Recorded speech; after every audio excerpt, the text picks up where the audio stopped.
Hi designers, welcome to Safa Creations. எங்களோட ஆரி work online கிளாஸ்க்கான அடுத்த batch July 2 வந்து ஸ்டார்ட் ஆக போகுது. ஸோ நீங்களும் எங்களோட கிளாஸில் ஜாயின் பண்ணி ஒரு ஆரி எக்ஸ்பர்ட் ஆகணும் அப்படின்னா ஸ்க்ரீனில் தெரிகிற இந்த நம்பரில் காண்டாக்ட் பண்ணி இப்போவே உங்களோட நேமை ரெஜிஸ்டர் பண்ணிக்கோங்க. ஆரி ஒர்க்காக கிளைண்ட் கொடுத்துருந்த சாரீ வந்து இதுதான். நல்ல ரெட் கலரில் ஃபுல்லாகவே சில்வர் ஜரியில் வந்து ஒர்க் பண்ணியிருந்தாங்க. ப்ளவுஸ் பார்த்தீங்கன்னா இதே ரெட் தான், ஆனால் ப்ளைனாக இருந்தது. ஸ்லீவ் மட்டும் நல்லா பெரிய பார்டர் வர மாதிரி கொடுத்துருந்தாங்க. ஸோ அந்த பார்டரையுமே யூஸ் பண்ண சொல்லியிருந்தாங்க. இதில் நம்ம எல்லா மெட்டீரியலுமே நல்லா பிரைட்டாக சில்வரில் இருக்க மாதிரி ஒர்க் பண்ண போகிறோம். இதில் வந்து எப்படி ஒர்க் பண்ணுறதுங்கிறத ஸ்டெப் பை ஸ்டெப்பாக பார்க்கலாம். உங்களுக்கு இப்போ தான் ஆரி ஒர்க் கற்றுட்ருக்கீங்க அப்படின்னா கூட ஈஸியாக போடுற மாதிரி ஒரு டிசைன். இதையுமே எப்படி ஈஸியாக நம்ம பண்ணலாம் அப்படிங்கிறதுக்கு நிறைய டிப்ஸுமே ஆட் பண்ணியிருக்கேன். ஸோ வீடியோ வந்து ஸ்கிப் பண்ணாமல் ஃபுல்லாக பாருங்கள். இந்த ஃபோட்டோ ஆட் பண்ணியிருக்கேன் பாருங்கள். இதுதான் வந்து அவங்க கேட்டிருந்த டிசைன், ஆனால் அவங்களோட பட்ஜெட்டுக்கு அது செட் ஆகலை. ஸோ அதுக்கேற்ற மாதிரி கொஞ்சம் சேஞ்சஸ் வந்து பண்ணிக்க சொன்னாங்க. அதனால இந்த மாதிரி கொஞ்சம் ஹெவியாக இருக்கிற டிசைனை வந்து கம்மி பட்ஜெட்டில் கேட்குறப்ப நம்ம எப்படி அதை சேஞ்சஸ் பண்ணலாம் அப்படிங்கிறது நிறைய பேருக்கு தெரியாது. ஸோ அதை தான் இந்த வீடியோவில் பார்க்க போகிறோம். இந்த ப்ளவுஸில் பார்த்தீங்கன்னா 2 லைன் இருக்குது. அது 2ல் செகண்ட் லைனில் தான் நம்ம ஒர்க் ஸ்டார்ட் பண்ணோம். எப்போவுமே டோட்டலாக ஒரு 3 லைன்ஸ்க்கு நான் சில்வர் ஜரியில் செயின் ஸ்டிச் வந்து போட்டுக்க போகிறேன். ஸோ மினிமம் 2 லைன்ஸ் போதும். ஸோ இது வந்து நம்ம கொஞ்சம் சிம்பிளாக பண்ணுறோம் இல்லையா, அதனால அந்த பார்டர் கொஞ்சம் திக்காக இருக்கட்டும் ஜரியில் அப்படிங்கிறதுனால நான் 3 லைன்ஸ் வந்து கொடுத்துருக்கேன். அடுத்தது சுகர் பீட் A-Star பிராண்டில் எடுத்திருக்கேன். ஸோ 2 பீடாக ஸ்டார்ட் பண்ணி நம்ம போடலாம். ஸ்டிச் பண்ண வேண்டிய லைன் தான் நான் மார்க் பண்ணியிருக்கேன். அதனால் லைன் போட்டதுலேருந்தே நான் ஸ்டார்ட் பண்ணிக்கிறேன். A-Star பிராண்டில் இருக்கிற சுகர் பீட் யூஸ் பண்ணுறேன். த்ரெட்டு வந்துட்டு நார்மல் ஸ்விங் த்ரெட், சேம் ப்ளவுஸோட கிளாத் கலர்லேயே எடுத்திருக்கேன். 2 பீடாக டைட் பண்ணி நல்லா ஸ்டிச் பண்ணிகிட்டே வரணும். இந்த லைன் முடிச்சதுக்கப்புறம் பார்க்கலாம். இப்போ நான் 3 mmல சில்வர் கலர் பஞ்ச் பீட் எடுத்திருக்கேன். பஞ்ச் பீடை வந்து நீங்கள் இப்படியே வந்து த்ரெட்டுக்குள்ளே அப்படியே நீடில் விட்டு லோட் பண்ணிக்கலாம். ஸோ இந்த மாதிரியே நீங்கள் எடுத்தீங்கன்னா உங்களுக்கு ரொம்ப ஈஸியாக இருக்கும். சில பீட்ஸ் வந்து அதில் ஜாயிண்டாக இருக்கும், ஒட்டி இருக்க மாதிரி இருக்கும். அந்த மாதிரி இருந்ததுன்னா அதை நீங்கள் லைட்டாக கட்டர் வச்சு ப்ரெஸ் பண்ணிங்கன்னா கட் ஆகிடும். சுகர் பீட் 2 ஸ்டிச் பண்ணோம் இல்லையா, அந்த மாதிரி ரவுண்ட் பீட் வந்து ஒரு பீட் தான் ஸ்டிச் பண்ணணும். ஸோ இந்த மாதிரி இந்த லைனை வந்து ஃபுல்லாக கம்ப்ளீட் பண்ணிவிட்டு இப்போ பார்க்கலாம். கண்டிப்பாக சுகர் பீடுக்கும் ரவுண்ட் பீடுக்கும் கலர் டிஃப்ரென்ஸ் இருக்க தான் செய்யும். எக்ஸாக்டாக ஒரே கலரில் நீங்கள் வாங்கணும்னு ட்ரை பண்ணிங்கன்னா வாங்க முடியாது. ஏன்னா A-Star பிராண்டோட சில்வர் கலர் கொஞ்சம் வேறு மாதிரி, கொஞ்சம் வந்து டல்லாக இருக்க மாதிரி இருக்கும். ஆனால் வந்து பஞ்ச் பீடு பார்த்திங்கன்னா ரொம்பவே பிரைட்டாக இருக்கும். ஆனால் நீங்கள் ஒர்க் பண்ணிவிட்டு பார்க்கும்போது அது எல்லாமே சேர்ந்து பார்க்கும்போது அது வந்து கொஞ்சம் ஈவன் ஆகிடும். ரொம்ப டிஃப்ரென்ஸ் இருக்கே அப்படின்னு நினைக்க வேணாம். ஸோ ஃபினிஷ் பண்ணிவிட்டு பார்க்கும்போது அதோட ஃபைனல் லுக் வந்து நல்லா தான் இருக்கும். 3வது லைனாக நம்ம வந்துட்டு மறுபடியும் சுகர் பீடில் ஒரு லைன் வந்து போட்டுக்கிறோம். சுகர் பீட் கம்பல்சரி டைட் பண்ணி போடணும். 2 பீடாக தான் போடணும். ஸோ இப்படி போட்டிங்கன்னா தான் நீங்கள் பார்த்தாலே ஃபினிஷிங் நல்லாயிருக்கும். டச் பண்ணிங்கன்னா நல்லா நம்ம போட்ட ஸ்டிச் வந்து டைட்டாக இருக்கணும்.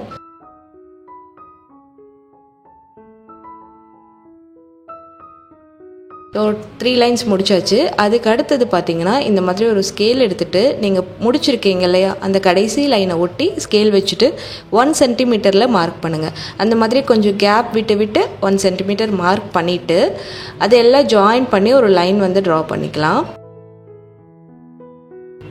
நான் யூஸ் பண்ணுற பென் பார்த்தீங்கன்னா நார்மல் பென் கிடையாது, இந்த மாதிரி கிளாத்தில் மார்க் பண்ணுறதுக்காக யூஸ் பண்ணுறது. இந்த மார்க்கிங் பென்னோட ஸ்டெயின் வந்து போயிடும். நீங்கள் வந்து பேக் சைடில் திருப்பி அயன் பண்ணாலே வந்து போயிடும். இல்லை அப்படின்னா நீங்கள் அதுக்கு மேலேயே டிசைன் பண்ணும்போது அது ஃபுல்லாகவே கவர் ஆகிடும். லைன் போட்டதுக்கப்புறமா நான் வந்துட்டு இந்த மாதிரி 4 mm பீட் எடுத்திருக்கேன், பஞ்ச் பீட். ஃபஸ்ட்டு ஒரு பஞ்ச் பீடை வந்து நான் ஸ்டிச் பண்ணிக்கிறேன். அடுத்தது ஒரு மீடியம் சைஸில் ஒரு செயின், திரும்பவும் மீடியம் சைஸில் ஒரு செயின், அடுத்தது ஒரு ரவுண்ட் பீட். 2 மீடியம் சைஸில் செயின் போடுறோம், அடுத்தது ரவுண்ட் பீட். இப்படி வந்து கொடுக்குறேன். எனக்கு வந்து இந்த மாதிரி போட்டாலே கரெக்டான கேப்பில் எல்லா பீட்ஸும் போட முடியுது. ஸோ நீங்கள் வந்து புதுசாக போடுறீங்க, உங்களுக்கு கரெக்டான கேப் மெயின்டைன் பண்ண வரல அப்படின்னா நம்ம ஃபஸ்ட்டு ஒரு லைன் போட்டோம் இல்லையா, அந்த லைனுக்கு மேலே 1 சென்டிமீட்டரில் கொஞ்சம் தள்ளி மார்க் பண்ணிக்கோங்க, வேறு ஒரு கலரில் பண்ணிக்கோங்க. அப்போ நீங்கள் கரெக்டாக எங்கெல்லாம் டாட் வச்சிங்களோ அந்த டாட்க்கு மேலே மட்டும் ரவுண்ட் பீட் வர மாதிரி ஸ்டிச் பண்ணிக்கோங்க. ஒவ்வொன்றுத்துக்கும் நீங்கள் நாட் போட தேவையில்லை, ஏன்னா இதுக்கு மேலே நம்ம இன்னும் நிறைய ஒர்க்லாம் பண்ணுவோம். ஸோ அப்போது இந்த த்ரெட்டு வந்து கவர் ஆகிடும். ஸோ இந்த லைன் ஃபுல்லாக கம்ப்ளீட் பண்ணிவிட்டு பார்க்கலாம். அதுக்கு அடுத்தது க்ளூ வைக்கணும். இந்த மாதிரி க்ளூ வந்துட்டு எப்படி போடணும் அப்படின்னா நீங்கள் போட்ட அந்த 4 mm பீட் லைன்லேருந்து 1 சென்டிமீட்டர் கேப் விட்டு க்ளூ வைக்கணும். டைம் இந்த ஒர்க் பண்ணி கொடுக்கறதுக்கான டைம் ரொம்ப கம்மியாக இருந்தது, அதனால நான் கொஞ்சம் ஃபாஸ்ட்டாக முடிக்கணுங்கிறதுனால மார்க் எதுவும் பண்ணலை. 2 ரவுண்ட் பீட் இருக்குன்னா அது ரெண்டுத்துக்கும் சென்டர் பார்த்து அப்படியே ஆப்போசிட்டில் க்ளூ வைக்கணும். ஸோ இந்த மாதிரி நான் அடையாளம் வச்சு தான் இந்த க்ளூ வந்து பேஸ்ட் பண்ணுறேன். கரெக்டாக 1 சென்டிமீட்டர் கேப்பில் தான் வந்து போட்டுக்கிறேன். நீங்கள் வந்துட்டு ஒரு லைன் 1 சென்டிமீட்டரில் போட்டுட்டு அதுக்கப்புறம் க்ளூவால் இப்படி டாட் வச்சுட்டே வந்தீங்கன்னா உங்களுக்கு பர்ஃபெக்டாக அந்த டிஸ்டன்ஸ் வந்து க்ரியேட் பண்ணிக்கலாம். திலகம் ஸ்டோன்ஸ் வந்து எடுத்திருக்கேன். அந்த திலகம் ஸ்டோன்ஸோட ஷார்ப் எண்டு நம்ம போட்ட பார்டர் பார்த்துருக்கணும். இந்த டைரெக்ஷனில் நான் வந்து வச்சுக்கிறேன். க்ளூ கொஞ்சம் அதிகமாகவே போட்டுக்கோங்க.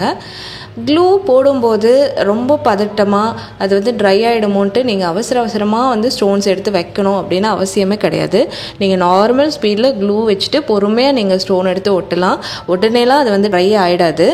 அது மட்டும் இல்லை, க்ளூ வந்துட்டு எடுத்த உடனே நீங்கள் ஸ்டோனை ஒட்டுறதை விட ஒரு ஃபியூ செகண்ட்ஸ் கழித்து நீங்கள் ஸ்டோனை ஒட்டும்போது சீக்கிரமாகவும் நல்லா க்ரிப்பாகவும் ஒட்டிக்கும். ஒட்டினதுக்கப்புறம் கொஞ்ச நேரம் கேப் விட்டுருங்க. 1/2 அன் ஹவர் கழித்து நீங்கள் ஒர்க் பண்ண ஸ்டார்ட் பண்ணலாம்.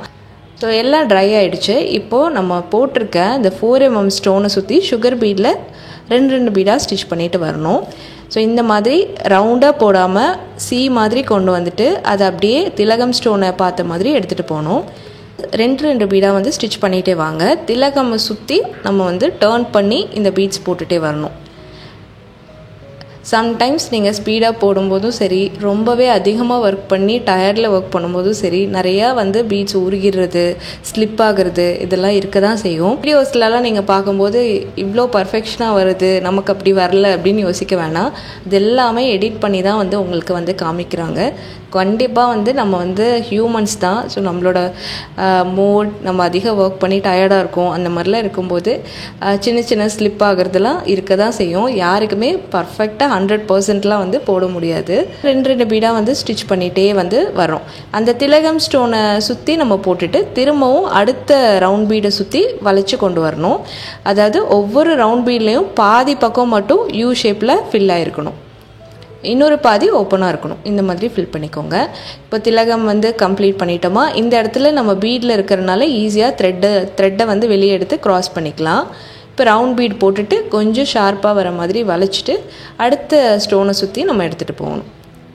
ஃபுல் லைனும் இந்த பீட்ஸால் ஸ்வெல் மாதிரி போட்டு முடிச்சாச்சு.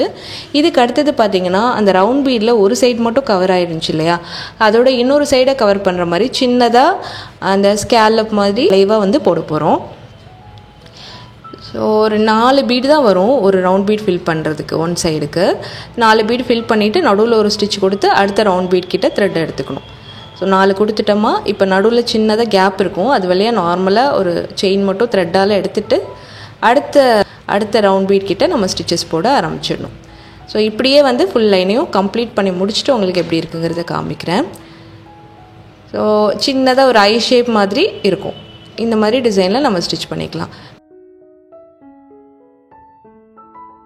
ஃபுல்லாக கம்ப்ளீட் பண்ணிட்டோம். அடுத்தது இந்த இடத்துல ஒரு சின்ன கேப் இருக்கு இல்லையா, அந்த கேப்பில் 4mm ரவுண்ட் பீட் வந்து சிங்கிள் பீட் லாக் மெத்தடில் நான் லாக் பண்ணிக்கிறேன்.